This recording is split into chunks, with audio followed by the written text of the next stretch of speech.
Welcome to the NBA Coast to Coast podcast brought to you by thelines.com. Coming to you from the West Coast, Josh Lander, joined by Nate Weitzer. He's on the East Coast, and we are looking at best bets here for Tuesday in the NBA as the playoffs roll along. A couple of series kicking off here in each of these conferences. Mavs are taking on the Thunder and OKC, and then we've got the Celtics and what we assume to be will be a beatdown that they're going to be handing to Cavs. We'll take a look at that game here in just a minute. Also want to remind you we have player props up, so make sure to subscribe to that page and continue to follow along throughout the rest of these playoffs with us. Also want you to head to thelines.com and use everything we have up on the site right now. Some great articles about these series already up for you guys if you want to look at series prices and the like. Nate, let's get right into your first best bet for Tuesday. Yeah, Dallas at OKC and over in the third quarter, not the fourth. I know we've taken some fourth quarter totals lately and they've hit with Mavs, but I have much more respect for what OKC can do defensively down the stretch than I did for the LA Clippers. And I still think the Mavs tend to come out of the locker room, kind of scorching. These two guys, Luka and Kyrie, are such rhythm players that sometimes they need a few minutes under the belt. I mean, Kyrie has been doing this 1B thing where he just really, really lets the game come to him, and he's not even going to shoot in the first half, and then in the third quarter he just explodes, and it's it turns out you don't miss if you're going to take, no matter how difficult these shots are. But I mean, the pace is what's so encouraging about in this particular matchup. And I know, you like game over, which makes sense to me. I do worry in the fourth quarter of a playoff game that things can slow down, and the way OKC just literally shut down Nola in those fourth quarters.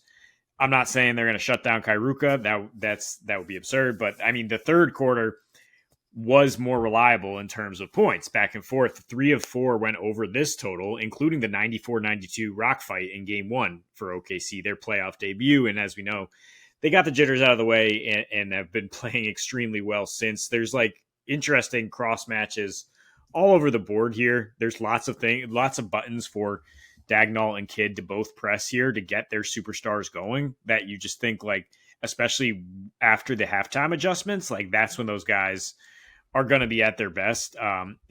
Pace things. OKC played at a 105 pace post All-Star break in the third quarter, and Dallas at a 101 pace on the road post All-Star break. You got to look at the recent for them.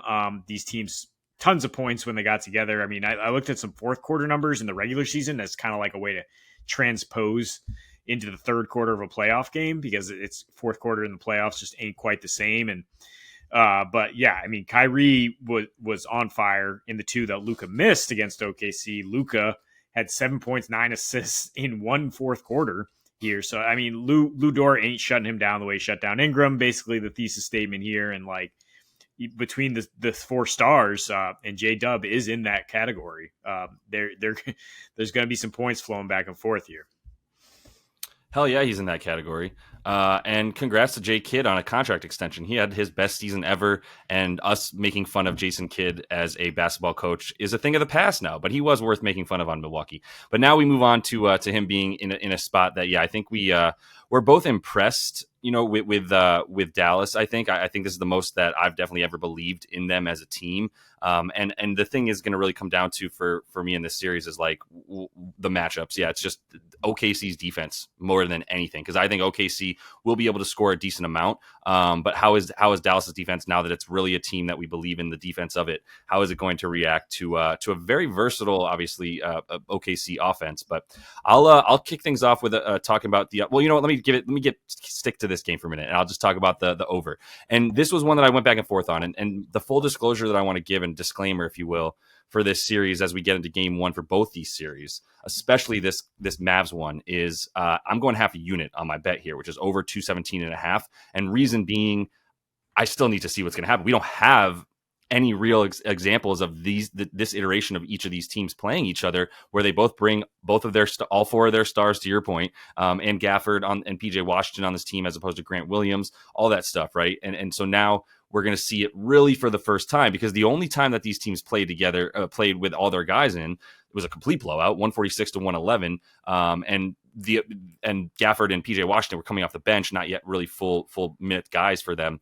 So, I'm going to use enough of what I've got, though, in terms of these teams going over all of the time. Like when they've matched up, things go way over. And I know I'm still banking on the pace staying pretty high for both of these teams. The average score here in the 4 games, it's a little bit helpful. It's not that helpful, but it's 124.5 to 117.8 points, right? Like about 243 or whatever on the totals this year. So obviously way over this. The pace at 102.1. Don't think we're going to see 102 pace in a playoff game, but it's still possible, and it should be closer to 100 than I think it is to 90 if you look at how fast these teams played in the regular season as well. And I wanted to make sure I wasn't missing out because Denver on the season was the 7th fastest pace, OKC the 5th fastest pace. But in the second half of the season, OKC was 3rd fastest, and Dallas rather was still 8th fastest. Like after they got Gafford and company, they were still playing at a decent pace.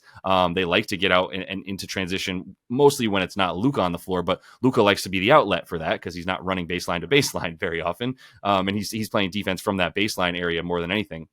But when they play each other, they still maintain that pace. And I think really what I'm looking at here, and the reason I ended up going over, because my initial lean was under, to be honest with you. And the more I looked at the more recent games for both these teams, the more I feel like they started to put it together. And I also think that New Orleans defense is a bit better than this Dallas defense, except for down low. Honestly, down low is where obviously the with Gafford and Lively, they're now better. But as far as OKC goes, like they will attack the basket, but they also love the mid range, a la Shea, and they do love their threes, right? So there's still, if you can play defense on that, then you should be able to like hang around for the most part.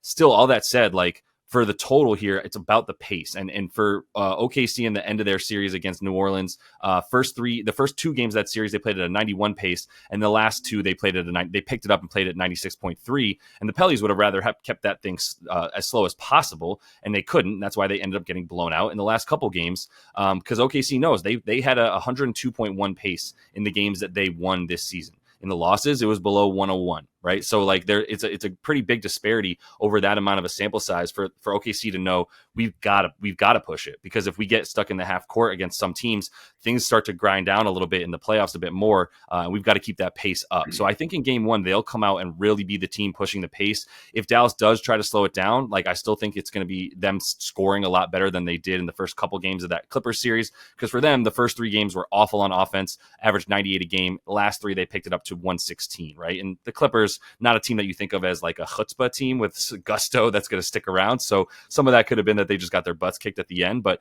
I still think Dallas is in the same boat where they know that they would rather not necessarily have to face an OKC defense that's set in the half court and would see if they can get some stuff in transition. Yeah, I mean, both these teams were facing a lump of clay at some point last round, right? I mean, something that does not punch back, and now they're going to get into a fight in terms of like trading actual baskets and making adjustments and having the tools to make those adjustments and not being down your best player, which is the case for both of their opponents in the first round. So stands to reason that we'll see a little more of an offense. I mean, the only thing that concerns me is Dallas had that like really slow feeling out period with the Clips, but in which they forgot to show up for game 1 in the first half entirely. So, I mean, hopefully there's some internal discussion like, let's come out a little stronger here. Like we might not have as much leeway. And one other thing too that I didn't mention, Luka was hurt for like 2 to 3 games. He was not only hurt, he was sick, right? He literally had like a thing that he said he wouldn't have played if it wasn't the playoffs, right? And he didn't score very much, but it seemed like by game 6 of the last series, he's good to go. That explains some of it. Yeah, I mean, I think he's still going to have some knee issues, it seems like, but he should be good to go. I mean, let's look at this East Coast game. I mean, Cleveland, Boston. I have a pick for this. It's Cavs under 98.5 points, but I think I need to interject in front of myself as we watch the Wolves dismantle the defending champions in the entire first half here of game 2, and assuming they're going to go up 2-0 and then get Rudy Gobert back, the Wolves are probably going to the finals here. So Boston versus Minnesota in the finals is about plus 200. And you can actually get it like live here in the middle of this game at FanDuel. So I might hit that as soon as we're done recording. And then, but I'm going to continue with the look here for game 1, which is, I mean, the Cavs might have a pretty good first half. I don't know how to read it exactly when you're just like at such a huge rest disadvantage in the playoffs. There's a chance they come out pretty well, in which case you might have some live opportunities to just get Boston at a more reasonable spread than minus 11.5. But I mean, there's a very good chance they get their doors blown off in the second half, and Dean Wade ain't walking through that door to fix all your issues in the fourth quarter. The last time these teams got together in early March, if you remember, I mean, the Cavs had only 45 at the half. They were getting smoked through three quarters. Dean Wade left his body. This iteration of the Cavs has, in 5 playoff road games, never gotten to 98.5 points. The 88 points per game is what they've averaged and hit 6 threes at 23%. And now you're going into Boston again on short rest after an emotional game 7. I talked about how Donnie Mitchell has his lowest offensive rating on short rest this year. And I mean, he just had to score like 80 points in 2 games in order to close that series. We talked about how they scored 10 points fewer without Jared Allen, who, if he plays, is not going to be 100% at any point in these playoffs, probably. He's like fractured, bruised ribs here. Yeah. Evan Mobley's had no success against Al Horford. He's not a reliable option there. And Garland and Strus, while they've both like had some success in the past against Boston, I think they're both pretty slumping right now. I mean, Garland has been slumping most of the season, and you could like see his confidence draining against Orlando. Like, I mean, Orlando's known for their defense because they have no offense, but like, we're just not even thinking about how good this Celtics defense is, when it's locked in. And Miami woke them up in that game too. And since then, they just absolutely laid the hammer down defensively. Like, didn't even play well offensively, right? Nobody but Derek White played well offensively the whole rest of that series, and they crushed the Heat, held them to 40 a game in the first half, and then played at the slowest pace in the playoffs in the second half, I'll remind you. So it's not going to be an up and down game for the Cavs to just get some garbage points late, I don't think. I don't think so either. I mean, the thing that's interesting is that Donnie Mitchell is like your prototype for how to score against the Celtics. The only real places that they were a little bit weak at times this season, like above the break, point guards coming off a screen, that kind of stuff. And Donnie Mitchell is going to do Donnie Mitchell stuff, but I don't know that he's going to have the success getting to the lane. It was interesting. He'll have Drew White. Well, he'll have Drew White basically, but he'll have Drew Holiday draped all over him. And if he's not, then Derek White will be. So it'll be some combination of Drew White or Derek Holiday, however you want to look at it. But mostly Drew. And I kind of like an under for Drew as a result of that, but that's a tough matchup. That is that for Donnie and for Drew. But like, if they're just going to be beating the crap out of each other and Donnie's relied upon to get like 40 to keep this to get them to 99 points, I think he needs to get to 40 with the way that this Boston team is going to be able to shut down the other guys. I think this is a good find. I know we're talking about the first half, but I think this is a good find for this game and to start it off. My only fear, and this is not based in like actual stats or like materialized things that have happened already. It's more just my fear is like sometimes you see a team that just played that isn't on the rest be a little bit hotter to start the game, right, than the other one. But by like you were saying, a lot of your stuff was like, that's fine because in the second half, they're going to lock up. If this is a close game at all in the second half, then yeah, the C's are going to tighten up for sure at home and keep the Cavs from being able to score and probably figure out how to just be like, all right, well, let's just throw everyone at Donnie then. Leave George Niang open or whatever, that kind of stuff, So in that game, I still think the Celtics are going to be winning at the end of the first half. They are an historically incredible first half basketball team. So I'm going to take their money line. I'm honestly not terrified of the -7, but I am going to take their money line and I'm going to combine it with Jaylen Brown first quarter points. And I'm going to put that at 5+. So parlaying those together gets you -135 on DraftKings, but I feel really hyper confident about the first half bet. And I feel very good about the Jaylen Brown bet. Boston, like I said, first half juggernaut, 60-27 against the spread in the first half of this season. A lot of people started to get on that, especially when they were just playing poo-poo competition. It was like, this is going to be over at the half, y'all. Just go ahead and take Celtics first half stuff. And then at home, 28-15, winning by an average at home in the first half of 8.7 points. That's a very large deficit for other teams to have at the half. 7.7 overall was the average margin of victory for them in the first quarter. Obviously, some of those are going to be inflated by being up by 25 against the Pistons, however many times that happened. And the Cavs are much better than that. But against the Cavs, they also had a +20 in the first half margin of victory. They did lose one of those two, but the other two they won by 10 and 11 points. to get them to a nice about 6.7 points per game margin of victory on average in the first quarter, or first half rather, versus the Cleveland Cavaliers. And in the playoffs, even more impressive. I mean, 13.3 average margin of victory in the first half versus the Heat. That was at home specifically. It was a little bit better on the road too, 16.2 overall. So like they really did their thing in the first half, closing things out. They seem pretty on a mission-y, if you will, as they cruise towards a finals appearance against the Timberwolves, apparently, because the Nuggets are not showing any life as we're recording this right now, getting blown out at home in game 2. But for Jalen, 5+ points, something he's done in every single playoff game so far this season, something he does all the time, right? We know Jalen likes to get his in the first quarter, take a lot of shots and all that. So in the 5 playoff games, over in all of them, averaging 7.2, in the playoffs, averaging about 7.7. In the regular season, 7.2 points per game in the first quarter, 5+ in 80% of the games that he played in, 60 out of the 75 that he was on the floor. He went over in the first, or he had at least 5 points in the first quarter. Now his core prop is 6.5. And that's a little closer to right on the edge, and maybe not enough of an edge for me to take that. But like I said, adding it to this parlay for them to cover to win the first half, him to score the 5 in the first quarter. Obviously, we'll know before the half is over if we've won this, if we're even in this bet, because we need him to hit the 5 in the first quarter. But with the 9 minutes or so that he continues to play, that's like, and he's played more than that, but he never plays less than 9 minutes in the first quarter. I like him to get the 5 points on what should be about 5 shots.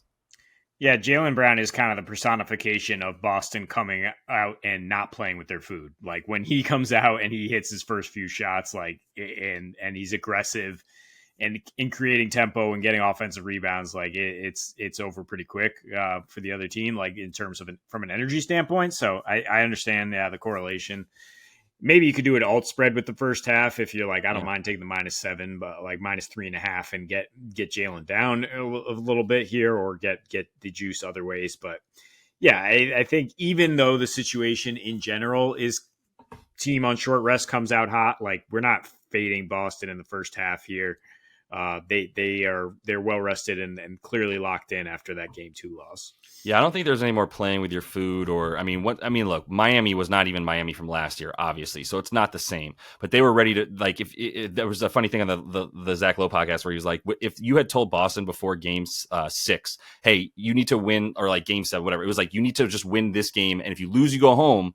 But if you win, you get to miss game 7. They were so confident. I feel like they would have taken that and just been like, fine, we'll take, do or die right now, even though we're up 3-1 in the series or whatever. Like, and that's how focused that I see this team this year, which wasn't the feel as much last year. So that's all the time we have for you though in this one. Continue to follow along. Like we said, let's get some feelers out there for game 1s in these series and see how it goes. See some of these matchups, and we'll be back obviously moving forward as well. So subscribe to that page, and until we see you next, happy betting.